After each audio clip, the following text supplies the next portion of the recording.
Are there some worthwhile books that you could recommend to us?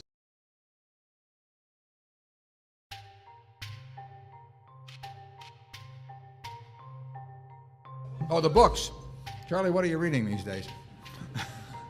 Well, I'm almost ashamed to report because I've gone back and picked up the part of biology that I should have picked up 10 or 15 years earlier. And if any of you haven't done it, it's a total circus. If you take Dawkins, The Selfish Gene, and The Blind Watchmaker, I mean, these are marvelous books. And these are powerful books. And they're a lot of fun. I had to read The Selfish Gene twice before I fully understood it, and there were things I believed all my life that weren't so. And I think it's just wonderful when you have those experiences. We always say it isn't the learning that's so hard, it's the unlearning. Yeah. I've always liked reading biography, but on investment books, if you're asking about that, I would recommend the first two books that Phil Fisher wrote.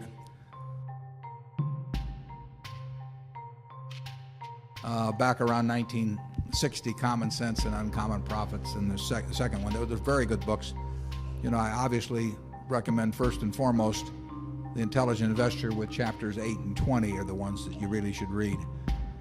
Well, all of the important ideas in investing really are in that book, because there's only about 3 ideas, and those two of them are emphasized in those 2 chapters.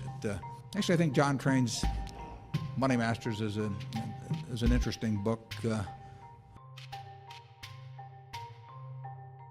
I like biographies in general. Biographies, I think, are really interesting read. Well, I think you learn a lot depending upon whose life you're reading about.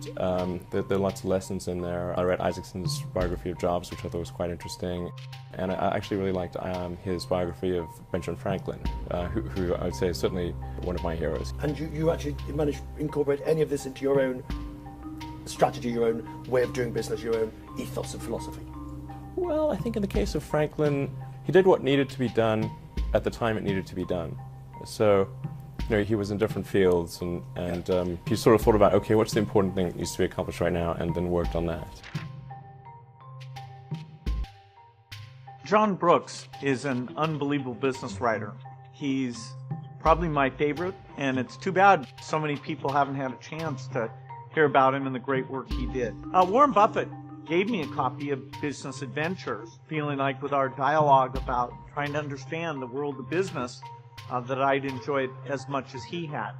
And in fact, it was phenomenal. Oh, I knew he'd like it. I mean, that was written for him. It was written for me, too. If you're going to run a company, you should read The Impacted Philosophers. I mean, when you learn how really probably pretty decent people start behaving in bad ways, that's fascinating. I was not really excited about reading any leadership books or management books, and this was actually the first one that I ever read, and it was given to me by Keith Raboy when I hired him as our GM at Square and our 23rd employee. I want to read a few passages of it from this book to you. So he starts off the book by saying, running a football franchise is not unlike running any other business. You start first with a structural format and basic philosophy, and then find people who can implement it. You start first with an idea and a philosophy, a purpose, a mission, and then you go and you find people to help you implement it.